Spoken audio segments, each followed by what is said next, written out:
Welcome back to Cloud Talk live from Rackspace headquarters here in San Antonio, Texas. This is another episode of Cloud Talk Live. Folks, my name is Jeff DeVerter, Chief Technology Evangelist. I'm here to spend the next while with you. All right, well, welcome to another Tuesday. I haven't been out on Main Street here in a while. Normally, I'm parked down that way when I'm here in the castle. But today I thought, let's change the view up a little bit. I also have to present in a room just back that way. So as soon as we're done, that gives me a chance to run out there. Well, you know the rules, you know the routine around here if you've come around for a while. In fact, I had some fancy slides that told you all the stuff. You want to introduce yourself, folks. Let me go back to that a little bit just so you don't forget in case you didn't see it on the screen. I would love for you to introduce yourself, folks. Tell me who you are. Tell me where in the world you are. There it is. Look at that coming across the bottom of the screen. Do you know how I do all this fancy stuff? One of these days, I'll tell you. So if you wouldn't mind introducing yourself, no matter how you have found us. And also, if you want to get a hold of us, just send an email over to solve@rackspace.com. I've gotten notes from several of you over the, past 2.5 years that we've done this. It's pretty incredible how long we've done it. But I would love to hear from you. And hey, India, first one out. Actually, Megan was from San Antonio, but she's always here. And we're so glad to have her. Folks, it's going to be a great episode this morning. Before we get into it, I'd love to encourage you to subscribe to the Cloud Talk podcast. You can find that podcast anywhere where you find any of the podcasts. You can see it down there on the screen, whether it's Amazon Music, Apple Music, Google Play, Spotify, Stitcher, all of the places you can find us. So the audio from these live events shows up there, and we're starting to record some new episodes of audio only. So unless you're subscribed, you're not going to get those. Hey, if you missed it last week, we almost got hit in the head by that thing. We had the Cloud Talk Live Summit. It was all about AI and ML. We did it from the event center here at Rackspace. I would love for you to go check that out if you haven't already. If you weren't there live last week, you can find it over in the Rackspace YouTube. You can find it here in LinkedIn. Just do a search for hashtag Cloud Talk Live and you'll find it. And check that out. All right. Well, to actually turn this off for a second, before we bring Indra up, I've got to acknowledge some of the great folks who are showing up here in the chat room and acknowledging yourself, just like I asked you to do. So, Susan, I'm glad you're here. I haven't seen you in a while. If you're in San Antonio, she runs a what's called Firecat Studio, a UX and usability agency. Susan, this episode is exactly for you. Maya from Charlotte, glad you're here. Adrian from Brazil, lovely. Sarah, San Antonio. Austin is here. Rakshit, glad that you were here. Julia, of course, and then India. So everyone, keep introducing yourselves. We are going international this morning, not just in the audience, but I have brought along Indra Burkhart. Now, Indra works for us here at Rackspace, but interestingly enough, not here at Rackspace, but in Rackspace. And I am flailing my arms, pointing towards Hamburg, Germany. So joining us from Hamburg, Germany this morning is Indra Burkhart. Indra, come on up on stage here and welcome yourself. Hey, there you are. Hi. Happy so to glad be that here. you're here. Thank you for coming on the program today. Yeah, thank you to have me. Now, being behind a camera is nothing new to you. You run a very successful YouTube channel about all the stuff we're talking about today. But there is something that's somewhat new, is welcome to the English language of doing a live stream, your first live stream in English. Yes. So bear with me if I struggle for words. Well, I'm so glad we chose not to do this in German because that would have been a very big struggle. It has been a long time since 10th grade German class. And yes, I did take German in high school, and I don't remember much. I can say hello in a few of those words, but that's unfortunately the extent of it. Yeah, I can relate. Same with French with me. So you work for us here at Rackspace. Tell us exactly what your job is, because we're going to unpack your career a little bit and talk about how you got to where you are. So I'm working at the professional service team here at our EMEA division, basically. So I mostly have German customers, but I also have some in the UK. And my team is very international. So my core team is also based in UK, Poland, India. So that's also what I totally love about Rackspace, being so international. And so I work as a consultant, basically, mainly for user experience and Microsoft 365. So I focus on the whole Power Platform, which we are also going to talk about today. We And are. yeah. And, when I think about, user design and such, I think of it just because of my background. I think of it so much through the lens of, where's my phone? Through, the apps that we're using and how, or that web pages we're going to, or the programs that are running on my computer.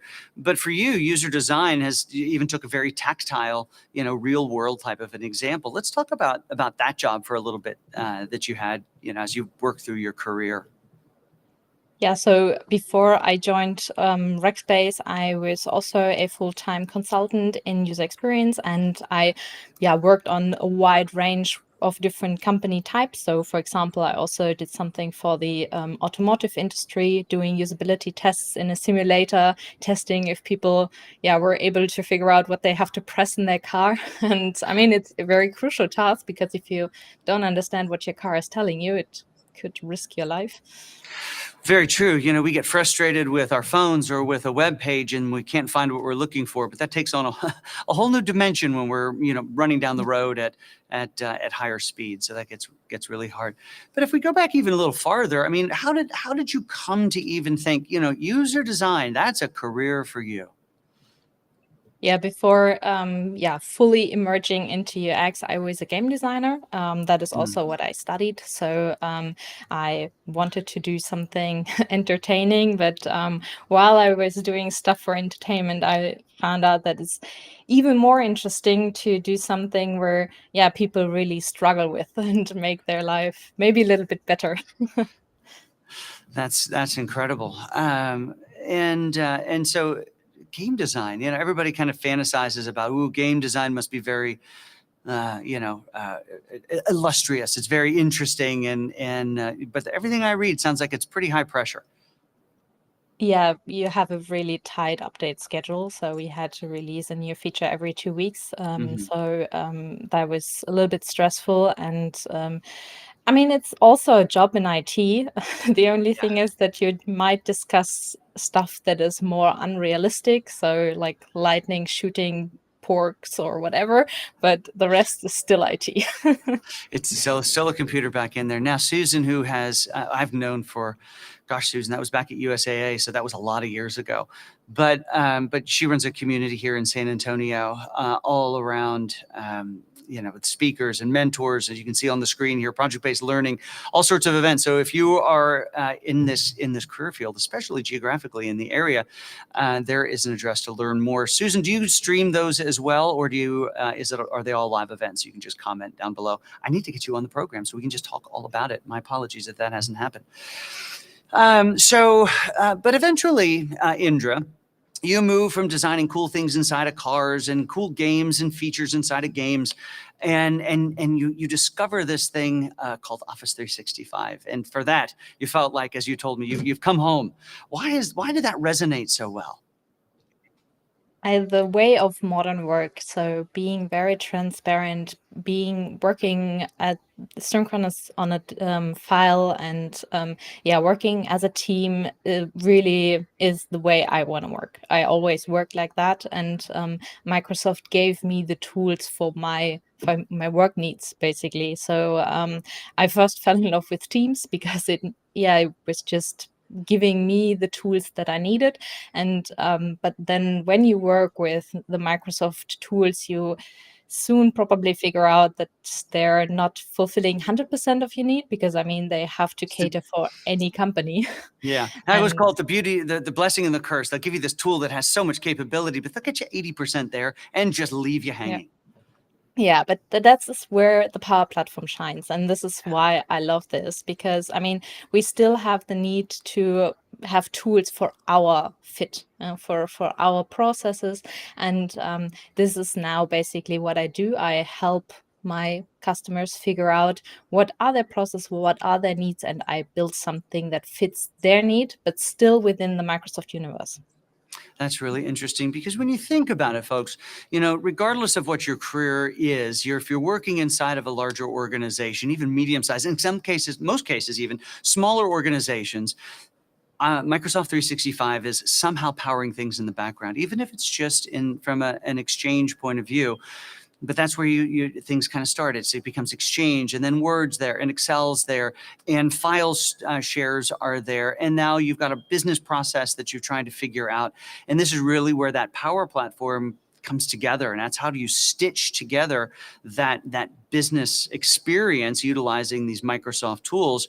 And really then, as we think about user experiences, what is that user experience of how do I do my job? It doesn't matter necessarily, Indra, right, what that job is. You know, you could be designing cars, you could be in finance, you could be in marketing, you could be in HR, but there's still a process. Everything falls back to a process. You could be, you know, when you finish your piece, generally speaking, you're not done with it. Somebody else is going to do a thing, and then somebody else is going to do a thing, and then maybe 3 people are working on it in the same time. So Indra, when we think about user experience from a workflow point of view, how does, you know, what you're doing help solve for making that a better experience? Yeah, I'm discussing with the teams firsthand what are they actually doing, and then I structure this into requirements. So I really understand what needs to be done. To not stick too much to the current process, because often processes develop and evolve over time, and they're not most of the time the most efficient ones. And so we want to detach from the current situation a little bit and build something new, which is still compliant. And yeah, we are most of the time finding that with automations or maybe a little app or a combination. So there are different options. Well, what you said there is really important, and it applies not just to when we think about our workflow or the things that we're doing with Office 365, but it really has to do with this whole cloud transformation conversation. When we think about taking our applications, our servers, and putting them maybe in a next generation private cloud, or even out into, let's say very Microsofty here, out into Azure. You know, we don't want to just lift and shift those things, because it is an opportunity to reinvent. And I told Indra this story when we were prepping for this.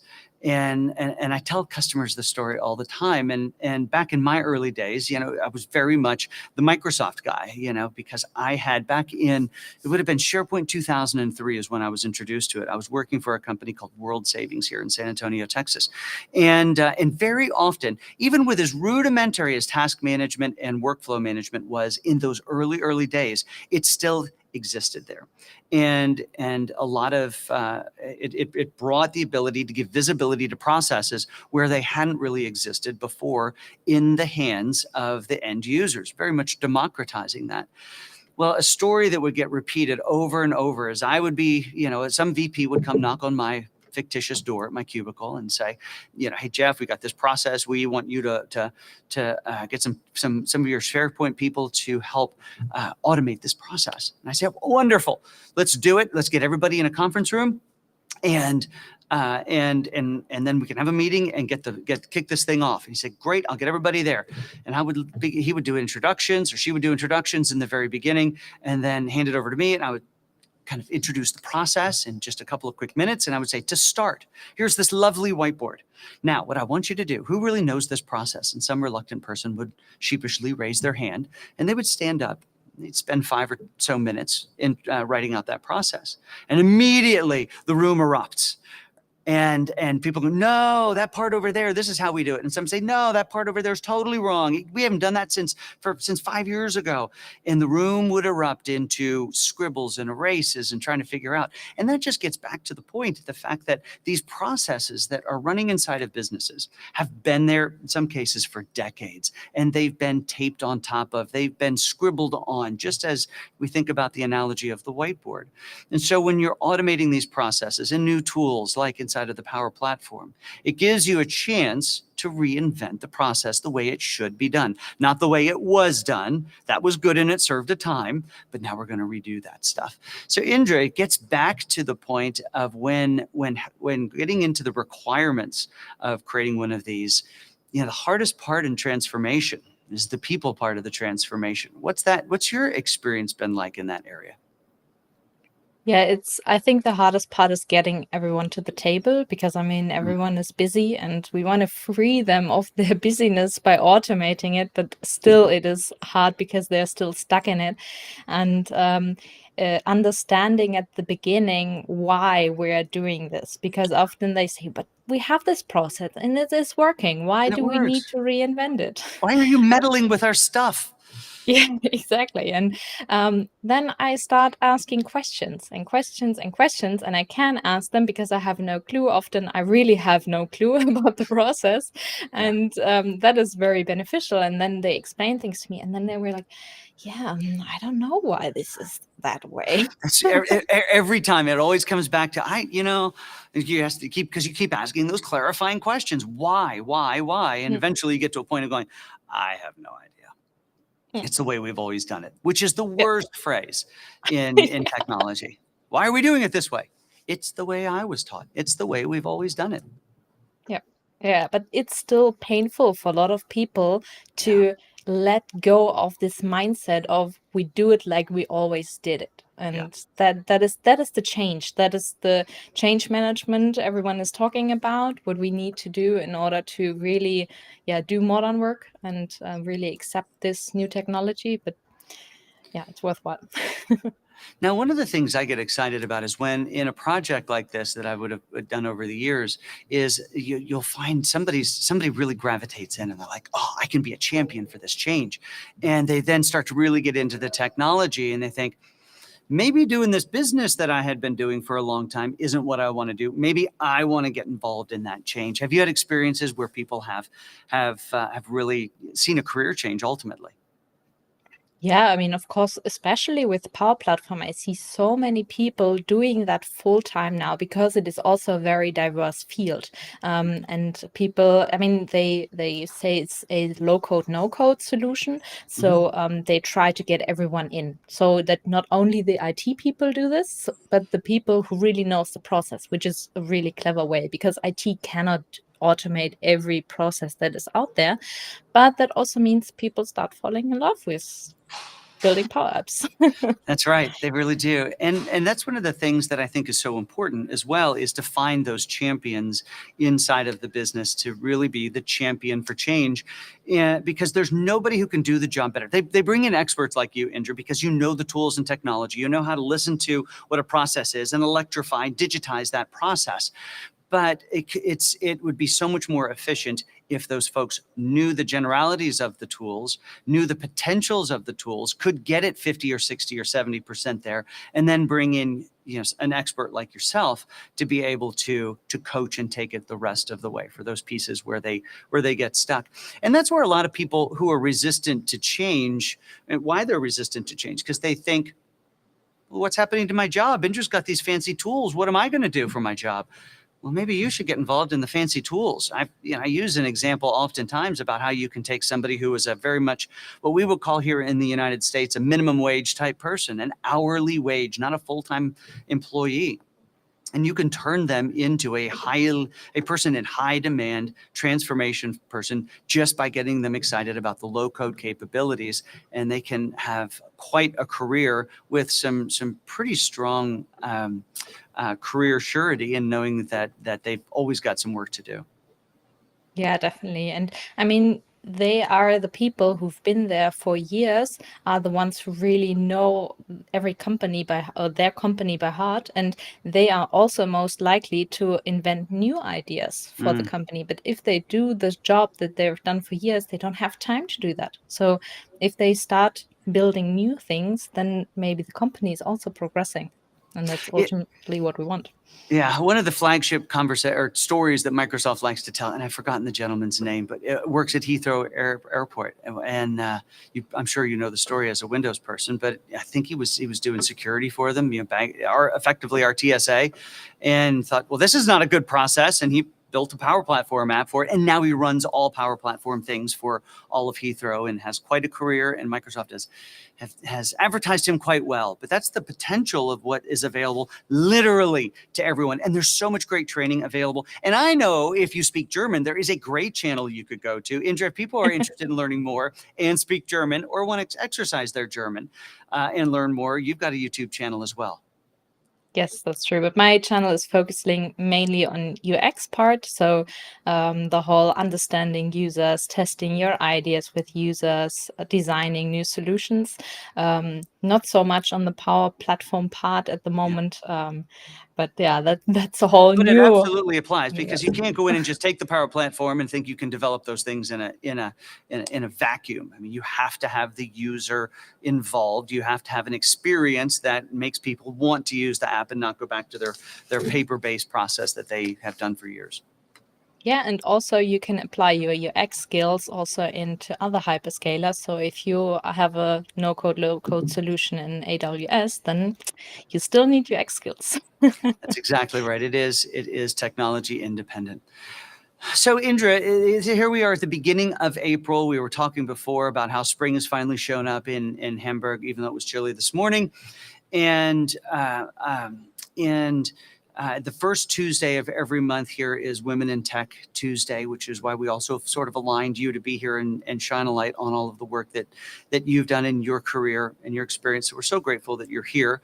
And but there is a question that I like to ask a lot of the women who come on the program, because a career in technology, it tends to be a career that is male dominated. And so I will get lots of communication back from folks going, hey, I love this episode. It's very encouraging for women. I'm going to go home and show it to my 12, 13, 14-year-old daughters so that they can, see what somebody who has accomplished some great things have done. So I asked the question maybe in two ways. The first is, if you could give some advice to those young girls, young women who are, starting to think about what their career might be as they get farther in their education, or even I also spin the question this way and say, if you could talk to 12-year-old Indra, what advice would you have for yourself back when you were 12, 13, 14 years old to help you in your career? I would say being a nerd is cool. I love that. Because I always was one, and I always hided my love for pop culture and everything, and I started embracing it when I went to uni, and I saw that so many other people out there were like me, starting going to Comic Cons and everything, and I wish I would have celebrated this more as a teenager. Well, it's a lot more popular these days as well. And my camera's falling Sure. over. Great. It's not an earthquake in San Antonio. Don't worry, everybody. All right. Well, that is fantastic advice. I love that. Thank you so much for it. Well, Indra, thank you for being on the program today. Thank you for all the hard work that you do for us here at Rackspace. And I would love to have you back on when our schedules align. Thank you so much for having me, and I hope that I could bring some insights to those watching. Absolutely. Thank you so much. And I need to get you connected to Susan Price here in San Antonio, and they do some amazing things here. Maybe you can help her out, or she can help you. Definitely. All right, everybody. That is going to do it for everything we have going on there. So let me push the little button I got right here. There we go. Let's talk about next week for a second. Next week is we haven't done this one in a little while, and we have a group here in Rackspace called The Next Gen. It is a resource group here, and it is all about bringing in those young rackers that work here at Rackspace and learning from them and their very young careers in technology, with some folks who really don't even make the role in technology. They're support folks, whether they're in marketing, whether they're in social, whether they're in other areas. So next week, we've got Julia, we got Louise, we got DeVay and Megan who are going to be on, and it is going to be a great conversation. We haven't had a larger group like this in a while. I hope that you will set your alarms for next Tuesday at 8:30 a.m. Central Time. And I'll look forward to seeing you there. Well, I think that is going to actually do it for us here today, folks. I hope that you have a great rest of your day. We are back, as I mentioned, next Tuesday at 8:30 a.m. Central Time. And in the meantime, go check out the Cloud Talk Live Summit, which was all about AI and ML that we did last week. All right, folks. I hope you have a great rest of your day. I'll see you next week.